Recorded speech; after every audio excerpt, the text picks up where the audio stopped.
ገለቴ ይሄ እንደሚገጥማት ይታወቅ ነበር።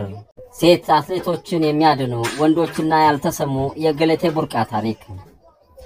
የአትሌት ገለቴ ቡርቃ የቅርብ ወዳጅ መካከል የሆነው አንዱ ከአትሌቷ ጋር ባንድ ክለብ አብሮ ከመሮጥ ባሻገር በክፉ ደጉ ለረጅም ጊዜ ወዳጅነት እንዳላቸው የገለጸው ወዳጇ ከሰሞኑ በአትሌቷ ዙሪያ ስለተነሳው ጉዳይ አስተያየቱን በማህበራዊ ትስስር ገጹ አጋርቷል። በሙያዋ የታመነች ብርቱ ጠንካራና ጀግና ብትሆንም ገለቴ በባህሪዋ በጣም ችኩልነት አለባት ይላል።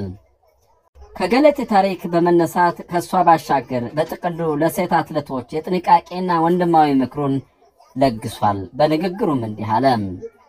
ገለቴ ገና ወደ አዲስ አበባ ስትመጣ ጀምር ያቃታለሁ። ካሰላ ይዟት የመጣው ወደ አትሌቲክስ እንድትገባ ያደረጋት ጸጉር አስተካካይ ፍቅረኛ ነበራት። 02 ቀበሌ አካባቢ ጸጉር ቤት ከፍቶ ይሰራ የነበረው ይህ ፍቅረኛዋ ለእርሷ ስኬት ሲል ብዙ ዋጋ ከፍሏል። ወደ አዲስ አበባ ከመጡ በኋላ ጫማ በሲባጎ እየጠገነ የተቀደደ ካልሲ እየሰፋ አብሮ እየወደቀ እየተነሳ ሰው አደረጋት። ነገር ግን ትንሽ ዝና መምጣት ሲጀምር ልጁን አይንህ ላፈር አለችው። 2-3 ጊዜ ሽምግልና ቢላክም አልፈልግም በማለቷ ተለያዩ። የመለያየታቸው ምክንያት ደግሞ በአዲስ አበባ ስቴዲየም ዙሪያ መኪና የሚያለማምዱ ሹፌሮች አንዱ የሆነው ያሁኑ ንብረቷን የዘረፈው ግለሰብ ነው። በወቅቱ የልጁ ስነ ምግባር መጥፎ መሆኑ ብትነገርም በፍቅር ከንፋ ስለነበር ልትሰማ አልቻለችም።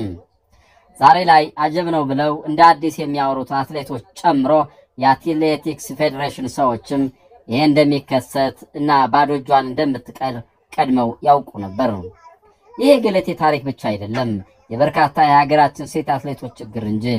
ሴት አትሌቶቻችን በብዛት ተመሳሳይ ችግር አለባቸው። ትንሽ ዝናና ብር ሲያገኙ ከመነሻቸው ዋጋ ከፍሎ ለስኬት ያበቃቸውን ይተውና የከተማ ወንድ ጋር ፍቅር ይጀምራሉ። ጀግናው አትሌት መሪማ አሸምና ሌሎች እንዲህ አይነት የመጭበርበር ድርጊት የተፈጸመባቸው አሉ። ገለቴም የነሱ እጣ ፈንታ ነው የደረሰባት። ገለቴ የምታስከብር ጀግና በመሆኑ በዚህ ደረጃ ችግር ላይ ወድቃ ማየት ያሳዝናል። ጠቅላይ ሚኒስትሩ ይፍረደኝ፣ የኢትዮጵያ ሕዝብ ከጎኔ ቁም ብትል መፍትሄ የለውም፣ ቀድሞ መጠንቀቅ ነበር እንጂ ይላል የቀድሞ ወዳጇ በማህበራዊ ትስስር ገጹ ባጋራው መልእክቱ። ሴት አትሌቶቻችን ቆም ብለው ራሳቸውን ማየት አለባቸው። ካለፉት ልትማሩ ይገባል። ልክ እንደ ገለቴ ከዘሩ አንስተው ለክብር ያደረሷቸውን ክደው ከሹፌሮቻቸው ወይም ከወጣት ወንዶች ጋር የሚቀብጡ ብዙ አትሌቶቻችን አሉ።